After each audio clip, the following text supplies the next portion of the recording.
Bonjour et bienvenue sur ma chaîne, je me remets à la photo, je suis Christian Oman, un amateur qui veut progresser. Dans la série des défis que je vous propose, le thème du troisième défi est le camailleux. Le niveau de difficulté est de 2 sur 5, il est à faire chez soi.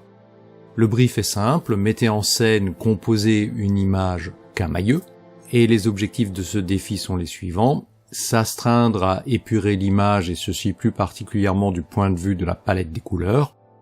Deuxièmement, soigner la composition et l'éclairage. Au niveau des conseils, je vous recommande d'étudier le concept de camailleux en photographie, et là je vous propose un lien qui se trouve dans la description de cette vidéo qui vous renvoie vers mon article qui détaille bien plus avant ce que c'est que ce concept de camailleux en photographie.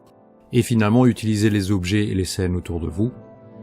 Si tout cela suffit à vous inspirer, allez-y, sinon restez avec moi. Qu'est-ce que le camailleux ?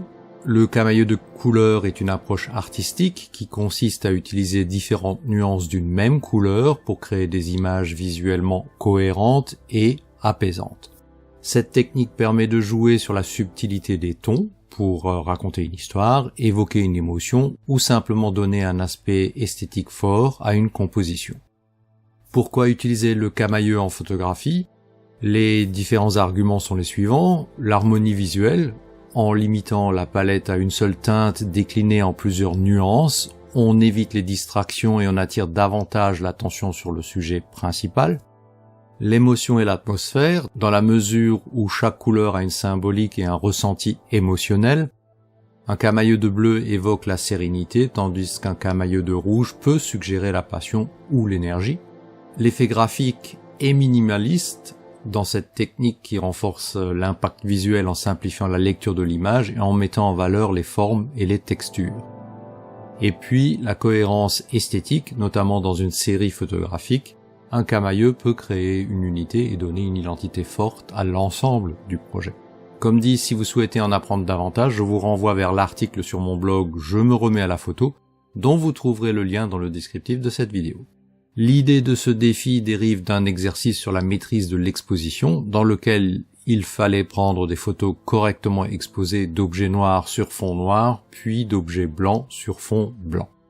Du coup, la première photo noir sur noir est celle d'un de mes boîtiers posé sur un ordinateur portable fermé avec un carnet noir qui masque la marque de l'ordinateur, un stylo noir pour ajouter un objet de plus et le fond est un écran de téléviseur éteint.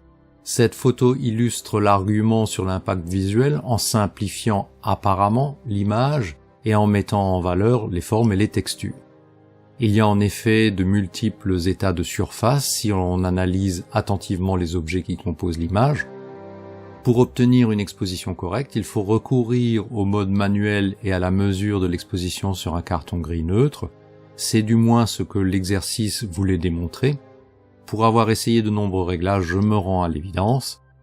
Toutes les photos que je présente pour ce défi ont été réalisées en mode manuel avec une mesure préalable en mode spot de l'exposition de la lumière naturelle ambiante sur un carton gris. Seconde photo blanc sur blanc, j'ai ouvert un placard blanc dans lequel est rangée la vaisselle blanche. Il aurait été plus facile de tricher et de passer cette image en noir et blanc. Cette photo est en couleur et il m'a fallu ajuster les jaunes et les verts qui se sont invités dans la scène. Ici, on est davantage dans l'effet graphique et minimaliste, même si ce n'est pas la plus saisissante des photos pour l'illustrer. Je passe au vert.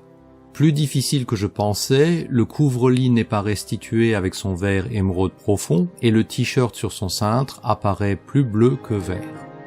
Il y a également une dominante rouge dans le cintre qui en réalité est gris. Il me reste visiblement des progrès à faire avec le développement Lightroom. Pour l'information, j'ai un peu plus de 2 mois d'autodécouverte et de pratique de Lightroom derrière moi au moment d'enregistrer cette vidéo.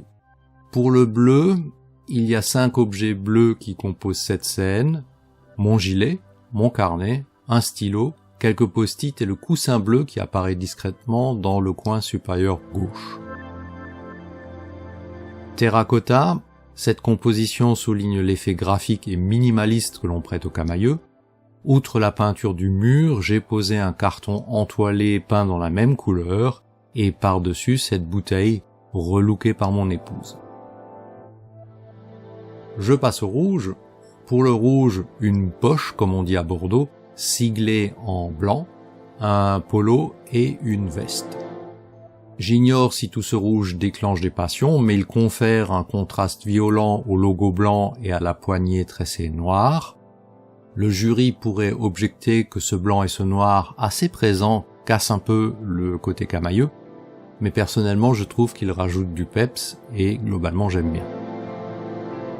Du jaune pour conclure, j'ai trouvé peu de jaune autour de moi si ce n'est cette série de magazines.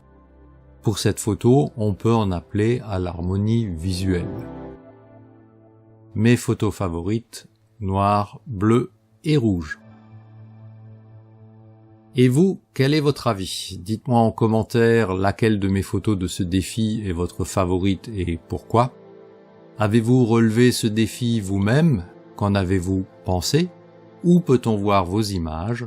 Si vous avez aimé l'idée de ce défi, mettez-lui un pouce levé d'appréciation et d'encouragement. Aidez-moi à faire connaître ma chaîne en partageant mes vidéos. Abonnez-vous et activez la petite cloche de notification pour ne rater aucune de mes publications. Vous pouvez retrouver, comme déjà dit, la version blog de cette vidéo sous forme d'article avec photo sur mon blog Je me remets à la photo, dont j'indique l'adresse dans le descriptif de cette vidéo. Je vous souhaite bonne photo et je vous dis à bientôt sur l'un de mes médias.